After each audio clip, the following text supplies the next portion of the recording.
রমজানের মাসে আমরা কি রাখি? ভাইয়া জোরে বলেন না, কি রাখি? রোজা রাখি আমরা কিভাবে? সেহরি থেকে না খাওয়া শুরু, ইফতার পর্যন্ত আমরা কিছু খাই, পানি খাই, ভাত খাই, চা খাই। এক কথায় ধরতে গেলে নিজেই স্বইচ্ছায় নিজেকেই ক্ষুধার্ত রাখছি।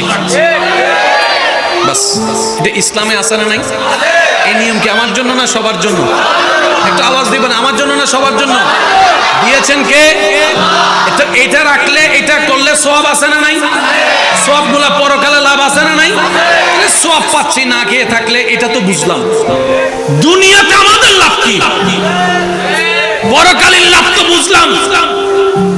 দুনিয়ায় আমি যে না খেয়েছিলাম 1 মাস, আমার লাভ কি? আল্লাহ বলে যে আমি যা আদেশ দিয়েছি প্রত্যেক কিছুর মধ্যে পরকালের কল্যাণও আছে, দুনিয়ার কল্যাণও আছে। আমার মনে হয় সুবহানাল্লাহ, আরে জোরে। এবার আসেন, আমার কথা আপনার ধরাও লাগবে না, আমার কথা আপনার বিশ্বাস করাও লাগবে না। সবার পকেটে তো ওই গুগল মামা আছে নাই? বাংলা গুগল মামারে নসিরত দিব হুন্ন। আবার গুগল মামা আছে না? গুগল মামাকে গিয়ে জিজ্ঞেস করবেন অটোফেগি, অটোফেগি, বাস এতটুকু সার্চ দিলে হবে। অটোফেগি সার্চ দিলে আপনি পাবেন জাপানি একজন স্বাস্থ্য বিজ্ঞানী, ওনার গবেষণা করলেন মানবের সুস্থ থাকার জন্য কি কি করা যায়। ওনার গবেষণার, দীর্ঘদিনের গবেষণায় উনি সিদ্ধান্ত নিয়েছেন প্রত্যেকটা মানুষকে, আমি বিজ্ঞানীর দৃষ্টিতে 12টি মাসের মধ্যে অন্তত একটা মাস না খেয়ে থাকাটাই শরীরের জন্য ভালো। যার নাম হচ্ছে অসমি, বিজ্ঞানীর নাম অসমি।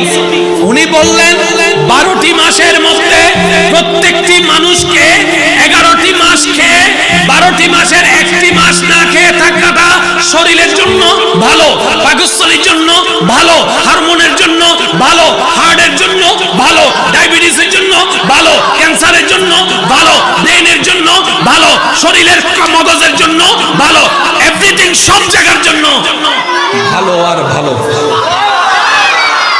উনি ওনার গবেষণায় এই জিনিসটা, উনি ওনার গবেষণায় মানবের উপকারের জিনিসটা প্রকাশ করে দিলেন যে এটা আমার পরামর্শ। একজনে যায় বলতেছে, স্যার ফুরন হতা হইলে আপনি নতুন কিছু তাইলে হও না, ঠিক হইলে বাজে কিছু খাইবে না, না ভাইবে হইনে পারে, কিন্তু সুবহানাল্লাহ হলে বলছো ও স্যার এত গবেষণা করিয়ে পুরন জিনিস হইতে লাগবে না, নতুন কিছু তাইলে হও না। মাসের পর মাস আমি গবেষণা করছি, রাইতের ঘুম হারাম করি, রে তুই পুরন জিনিস কেন হলি দি? হদা অনেক মানবর উপকার হল্লাই যে পরামর্শ দিতে লাগুন, পৃথিবী দুগ্ধ জাতি আছে যার নাম মুসলমান। এই মুসলমান জাতিরে ইতার নবী পরামর্শ হইবে 1450 বছর আগে দান করছি।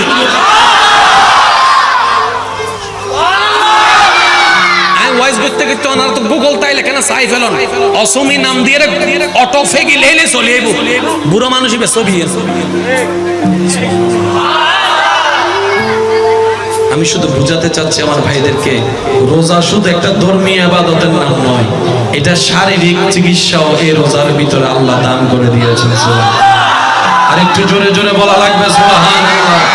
উনি যখন কথাটা শুনলেন যে মুসলমানদের ধর্মে এইরকম একটা সিস্টেম আছে, এবার উনি গবেষণা শুরু করলেন।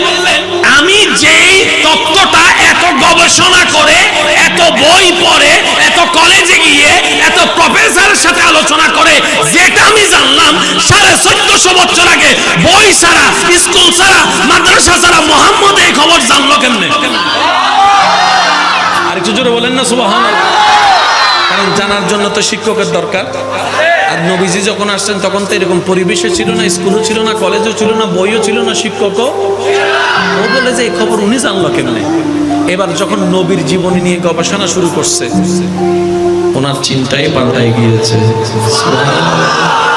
ওনার ধারণাই পাল্টাই গিয়েছে।